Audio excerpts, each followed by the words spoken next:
ओम नमः शिवाय। आज हम आपको एक दिव्य महाकाल स्तोत्र श्रवण कराने वाले हैं। ये एक बहुत ही अद्भुत एवं शक्तिशाली स्तोत्र है। इस स्तोत्र के श्रवण से आयु, यश, बल और आरोग्य में वृद्धि होती है। इस स्तोत्र के श्रवण एवं पाठ करने से जीवन में सुख, शांति और सफलता मिलती है। ये स्तोत्र आसन्न मृत्यु को टालने में भी मदद करता है और रोग, पीड़ा और साढ़े साती से भी राहत दिलाता है। महाकाल स्तोत्र के श्रवण से अचानक दुर्घटना और नकारात्मक ऊर्जाओं से बचाता है। सभी प्रकार के शत्रुओं पर विजय प्राप्त होती है और भगवान शिव जी की कृपा प्राप्त होती है। चलिए सुनते हैं दिव्य महाकाल स्तोत्र जो हमने लगातार श्रवण करने हेतु उपलब्ध कराया है। सुनते रहिए। ओम महाकाल महाकाय महाकाल जगत्पत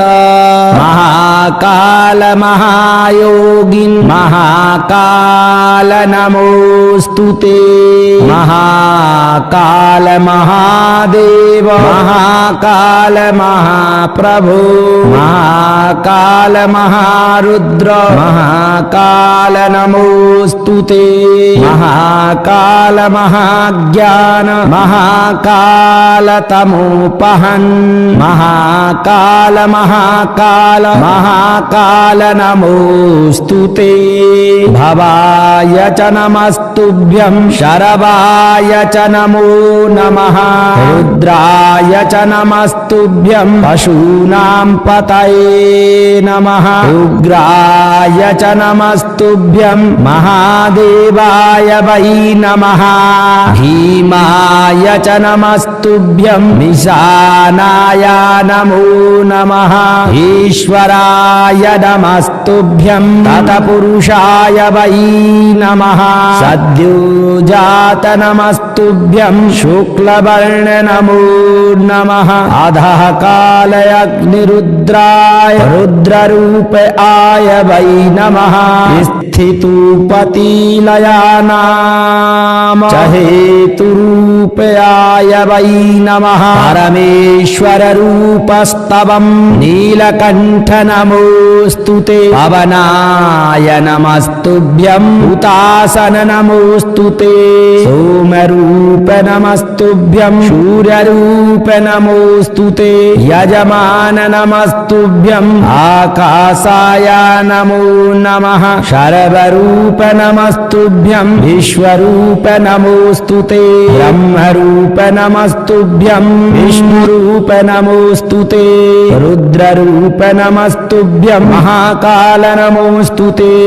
स्थावराय नमस्तुभ्यं जंगमाय नमो नमः नमः उभयरूपाभ्यं शाश्वताय नमो नमः हुंकार नमस्तुभ्यं निष्कलाय नमो नमः सच्चिदानंद रूपाय महाकालाय ते नमः प्रसीद मे नमो नित्यं मेघवर्ण नमोस्तुते प्रसीद मे महेशान दिग्वासाय नमो नमः ओम ह्रीं माया स्वरूपाय सच्चिदानंद तेजसे स्वः संपूर्ण मंत्राय सोहं हंसाय ते नमः फलश्रुति इत्येवं देवदेवेश महाकालासय भैरवी कीर्तितं पूजनं सम्यक् साधकानां सुखावहम् महाकाल महाकाय महाकाल जगत्पत महाकाल महायोगिन महाकाल नमोस्तुते महाकाल महादेव महाकाल महाप्रभु महाकाल महारुद्र महाकाल नमोस्तुते महाकाल महाज्ञान महाकाल तमोपहन तमुपहन् महाकाल महाकाल महाकाल नमोऽस्तु ते भवाय च नमस्तुभ्यं शरवाय च नमो नमः रुद्राय च नमस्तुभ्यं पशूनां पतये नमः उग्राय च नमस्तुभ्यं महादेवाय वै नमः भीमाय च नमस्तुभ्यं निशानाय नमो नमः ईश्वराय नमस्तुभ्यं तत्पुरुषाय वै नमः सद्योजात नमस्तुभ्यं शुक्लवर्ण नमो नमः अधः कालय अग्निरुद्राय रुद्ररूप आय वै नमः स्थितुपतिलया नाम च हेतुरूपयाय वै नमः परमेश्वर रूपस्तवं नीलकण्ठ नमोऽस्तु ते पवनाय नमस्तुभ्यं हुतासन नमोऽस्तु ते सोमरूप नमस्तुभ्यं सूर्यरूप नमोऽस्तु ते यजमान नमस्तुभ्यं आकाशाय नमो नमः शर्वरूप नमस्तुभ्यं विश्वरूप नमोऽस्तु ते ब्रह्मरूप नमस्तुभ्यं विष्णुरूप नमोऽस्तु ते रुद्ररूप नमस्तुभ्यं महाकाल नमोऽस्तु ते स्थावराय नमस्तुभ्यं जङ्गमाय नमो नमः नमः उभयरूपाभ्यं शाश्वताय नमो नमः हुंकार नमस्तुभ्यं निष्कलाय नमो नमः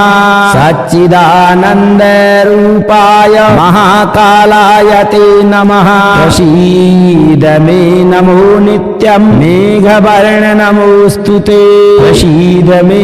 महेशान दिग्वासाय नमो नमः ॐ ह्रीं माया स्वरूपाय सच्चिदानन्द तेजसे स्वः सम्पूर्ण मंत्राय सोऽहं हंसाय ते नमः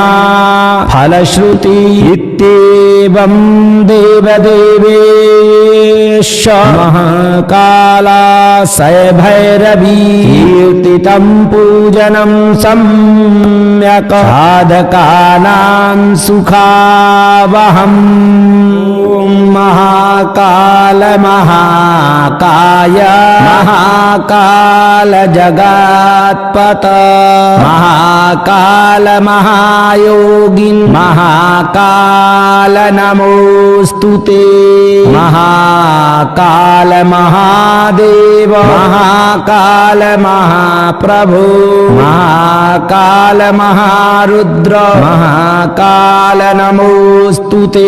महाकाल महाज्ञान महाकाल तमोपहन्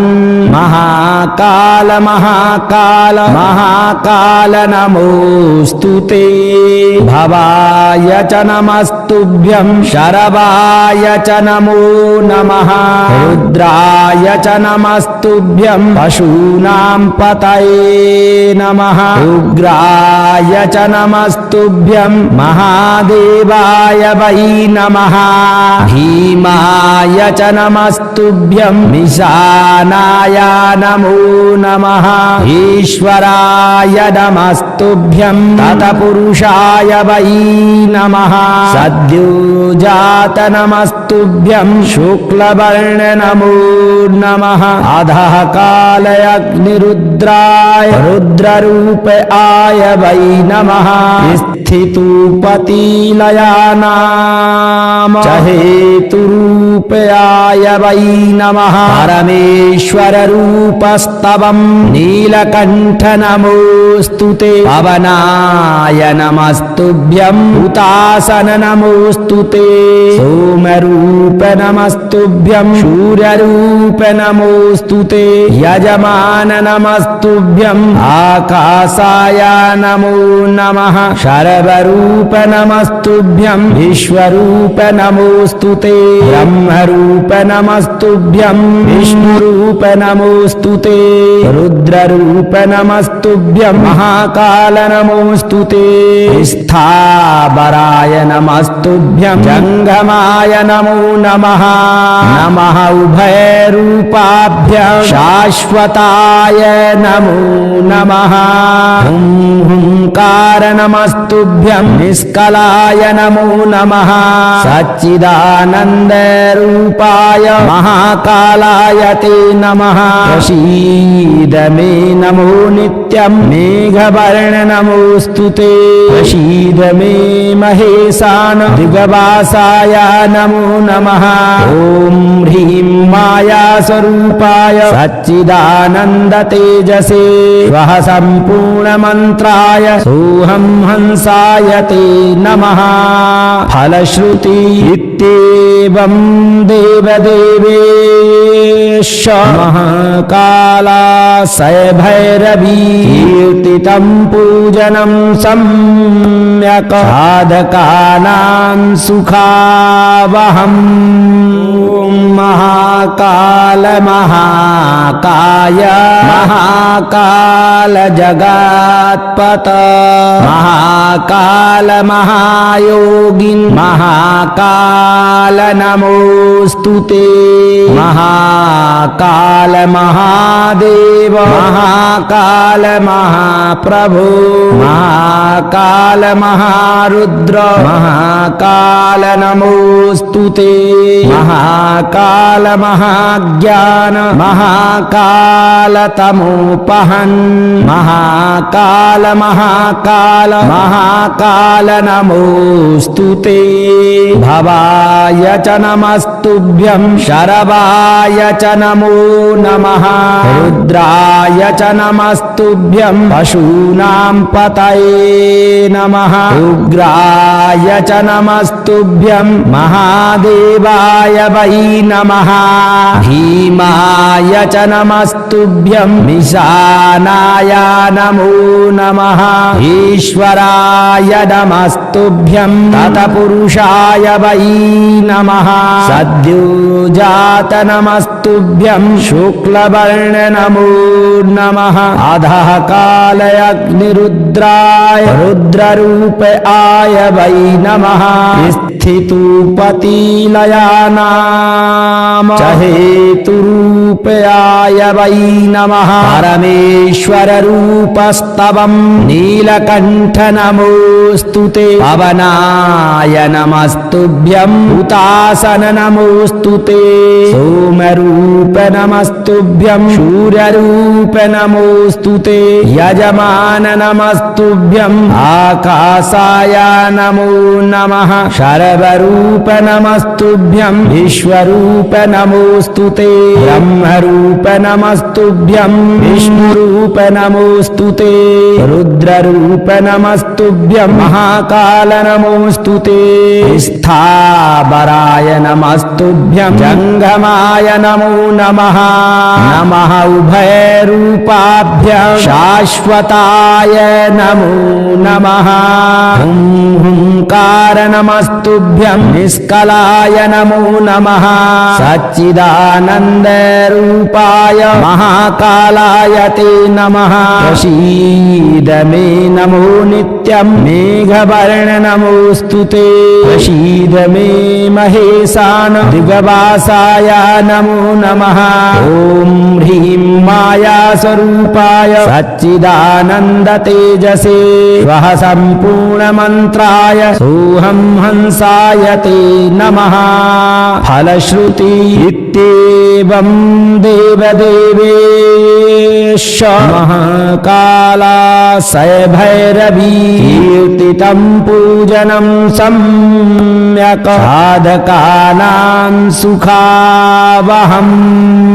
ॐ महा महाकाल महाकाय महाकाल जगत्पत महाकाल महायोगिन् महाकाल नमोस्तुते महाकाल महादेव महाकाल महाप्रभो महाकाल महारुद्र महाकाल नमोस्तुते महाकाल महाज्ञान महाकाल तमोपहन्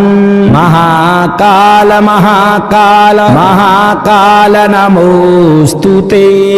भवाय च नमस्तुभ्यं शरवाय च नमो नमः रुद्राय च नमस्तुभ्यं पशूनां पतये नमः उग्राय च नमस्तुभ्यं महादेवाय वै नमः भीमाय च नमस्तुभ्यं निशानाय नमो नमः ईश्वराय नमस्तुभ्यं तत्पुरुषाय वै नमः सद्योजात नमस्तुभ्यं शुक्लवर्ण नमो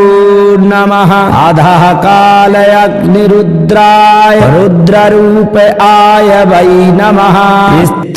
स्थितुपतिलया नाम च हेतुरूपयाय वै नमः परमेश्वर रूपस्तवं नीलकण्ठ नमोस्तुते पवनाय नमस्तुभ्यं हुतासन नमोस्तुते सोमरूप नमस्तुभ्यं सूर्यरूप नमोस्तुते यजमान नमस्तुभ्यं आकाशाय नमो नमः शर्वरूप नमस्तुभ्यं विश्वरूप नमोस्तुते ब्रह्मरूप नमस्तुभ्यं विष्णुरूप नमोस्तुते रुद्ररूप नमस्तुभ्यं महाकाल नमोस्तुते स्थावराय नमस्तुभ्यं जङ्गमाय नमो नमः नमः उभयरूपाभ्यं शाश्वताय नमो नमः हुंकार नमस्तुभ्यं निष्कलाय नमो नमः सच्चिदानन्द रूपाय महाकालाय ते नमः प्रसीद मे नमो नित्यं मेघवर्ण नमोस्तुते प्रसीद मे महेशान दिग्वासाय नमो नमः ॐ ह्रीं माया स्वरूपाय सच्चिदानन्द तेजसे स्वः सम्पूर्ण मंत्राय सोऽहं हंसाय ते नमः फलश्रुति इत्येवं देवदेवेश महाकालासय भैरवी कीर्तितं पूजनं सम्यक् साधकानां सुखावहम् ॐ महाकाल महाकाय महाकाल जगत्पत महाकाल महायोगिन् महाकाल नमोस्तुते महाकाल महादेव महाकाल महाप्रभो महाकाल महारुद्र महाकाल नमोस्तुते महाकाल महाज्ञान महाकाल तमोपहन् महाकाल महाकाल महाकाल नमोस्तुते भवाय च नमस्तुभ्यं शरवाय च नमो नमः रुद्राय च नमस्तुभ्यं पशूनां पतये नमः उग्राय च नमस्तुभ्यं महादेवाय वै नमः भीमाय च नमस्तुभ्यं निशानाय नमो नमः ईश्वराय नमस्तुभ्यं तत्पुरुषाय वै नमः सद्योजात नमस्तुभ्यं शुक्लवर्ण नमो नमः अधः कालय अग्निरुद्राय रुद्ररूप आय वै नमः स्थितुपतिलया नाम च हेतुरूपाय वै नमः परमेश्वर रूपस्तवं नीलकण्ठ नमोऽस्तु ते पवनाय नमस्तुभ्यं हुतासन नमोऽस्तु ते सोमरूप नमस्तुभ्यं शूररूप नमोऽस्तु ते यजमान नमस्तुभ्यं आकाशाय नमो नमः शर्वरूप नमस्तुभ्यं विश्वरूप नमोऽस्तु ते ब्रह्मरूप नमस्तुभ्यं विष्णुरूप नमोऽस्तु ते रुद्ररूप नमस्तुभ्यं महाकाल नमोऽस्तु ते स्थावराय नमस्तुभ्यं जङ्गमाय नमो नमः नमः उभयरूपाभ्यं शाश्वताय नमो नमः हुंकार नमस्तुभ्यं निष्कलाय नमो नमः सच्चिदानन्द रूपाय महाकालाय ते नमः प्रसीद मे नमो नित्यं मेघवर्ण नमोऽस्तु ते प्रसीद मे महेशान दिग्वासाय नमो नमः ॐ ह्रीं माया स्वरूपाय सच्चिदानन्द तेजसे स्वः सम्पूर्ण मंत्राय सोऽहं हंसाय ते नमः फलश्रुति इत्येवं देवदेवेश महाकालासय भैरवी कीर्तितं पूजनं सम्यक् साधकानां सुखावहम् ॐ महाकाल महाकाय महाकाल जगत्पत महाकाल महायोगिन् महाकाल नमोऽस्तु ते महाकाल महादेव महाकाल महाप्रभो महाकाल महारुद्र महाकाल नमोऽस्तु ते महाकाल महाज्ञान महाकाल तमोपहन् महाकाल महाकाल महाकाल नमोऽस्तु ते भवाय च नमस्तुभ्यं शरवाय च नमो नमः रुद्राय च नमस्तुभ्यं पशूनां पतये नमः उग्राय च नमस्तुभ्यं महादेवाय वै नमः भीमाय च नमस्तुभ्यं निशानाय नमो नमः ईश्वराय नमस्तुभ्यं तत्पुरुषाय वै नमः सद्योजात नमस्तुभ्यं शुक्लवर्ण नमो नमः अधः कालय अग्निरुद्राय रुद्ररूप आय वै नमः स्थितुपतिलया नाम च हेतुरूपाय वै नमः परमेश्वर रूपस्तवं नीलकण्ठ नमोऽस्तु ते पवनाय नमस्तुभ्यं हुतासन नमोऽस्तु ते सोमरूप नमस्तुभ्यं शूररूप नमोऽस्तु ते यजमान नमस्तुभ्यं आकाशाय नमो नमः शर्वरूप नमस्तुभ्यं विश्वरूप नमोऽस्तु ते ब्रह्मरूप नमस्तुभ्यं विष्णुरूप नमोऽस्तु ते रुद्ररूप नमस्तुभ्यं महाकाल नमोऽस्तु ते स्थावराय नमस्तुभ्यं जङ्गमाय नमो नमः नमः उभयरूपाभ्यं शाश्वताय नमो नमः हुंकार नमस्तुभ्यं निष्कलाय नमो नमः सच्चिदानन्द रूपाय महाकालाय ते नमः प्रसीद मे नमो नित्यं मेघवर्ण नमोऽस्तु ते प्रसीद मे महेशान दिग्वासाय नमो नमः ॐ ह्रीं माया स्वरूपाय सच्चिदानन्द तेजसे स्वः सम्पूर्ण मंत्राय सोऽहं हंसाय ते नमः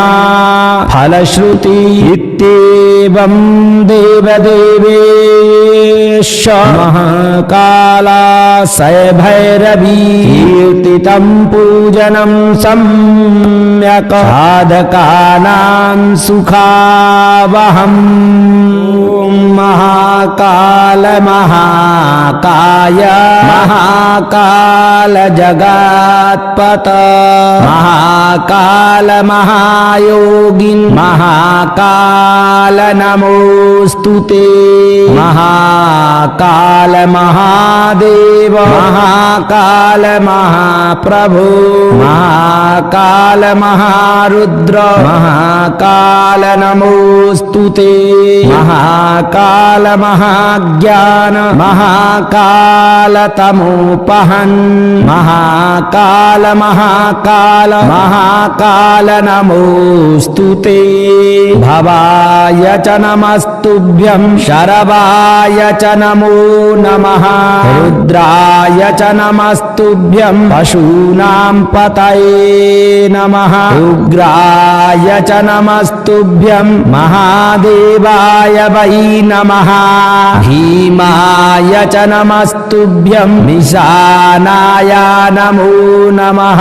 ईश्वराय नमस्तुभ्यं तत्पुरुषाय वै नमः सद्योजात नमस्तुभ्यं शुक्लवर्ण नमो नमः अधः कालय अग्निरुद्राय रुद्ररूप आय वै नमः स्थितुपतिलया नाम च हेतुरूपयाय वै नमः परमेश्वर रूपस्तवं नीलकण्ठ नमोस्तुते पवनाय नमस्तुभ्यं हुतासन नमोस्तुते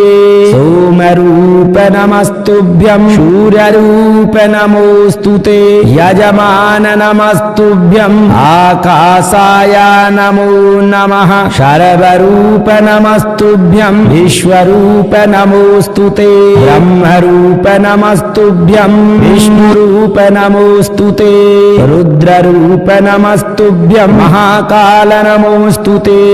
स्थावराय नमस्तुभ्यं जङ्गमाय नमो नमः नमः उभयरूपाभ्यं शाश्वताय नमो नमः हुंकार नमस्तुभ्यं निष्कलाय नमो नमः सच्चिदानन्द रूपाय महाकालाय ते नमः प्रसीद मे नमो नित्यं मेघवर्ण नमोस्तुते प्रसीद मे महेशान दिग्वासाय नमो नमः ॐ ह्रीं माया स्वरूपाय सच्चिदानन्द तेजसे स्वः सम्पूर्ण मंत्राय सोऽहं हंसाय ते नमः फलश्रुति इत्येवं देवदेवेश महाकालासय भैरवी कीर्तितं पूजनं सम्यक् साधकानां सुखावहम् ॐ महाकाल महाकाय महाकाल जगत्पत महाकाल महायोगिन् महाकाल नमोस्तुते महाकाल महादेव महाकाल महाप्रभु महाकाल महारुद्र महाकाल नमोस्तुते महाकाल महाज्ञान महाकाल तमोपहन् महाकाल महाकाल महाकाल नमोस्तुते भवाय च नमस्तुभ्यं शरवाय च नमो नमः रुद्राय च नमस्तुभ्यं पशूनां पतये नमः उग्राय च नमस्तुभ्यं महादेवाय वै नमः भीमाय च नमस्तुभ्यं निशानाय नमो नमः ईश्वराय नमस्तुभ्यं तत्पुरुषाय वै नमः सद्योजात नमस्तुभ्यं शुक्लवर्ण नमो नमः अधः कालयग्निरुद्राय रुद्ररूप आय वै नमः स्थितुपतिलयानाम च हेतुरूपाय वै नमः परमेश्वर रूपस्तवं नीलकण्ठ नमोऽस्तुते पवनाय नमस्तुभ्यं हुतासन नमोऽस्तुते सोमरूप नमस्तुभ्यं सूर्यरूप नमोऽस्तुते यजमान नमस्तुभ्यं आकाशाय नमो नमः सर्वरूप नमस्तुभ्यं विश्वरूप नमोऽस्तुते ब्रह्मरूप नमस्तुभ्यं विष्णुरूप नमोऽस्तुते रुद्ररूप नमस्तुभ्यं महाकाल नमोऽस्तुते स्थावराय नमस्तुभ्यं जङ्गमाय नमो नमः नमः उभयरूपाभ्यं शाश्वताय नमो नमः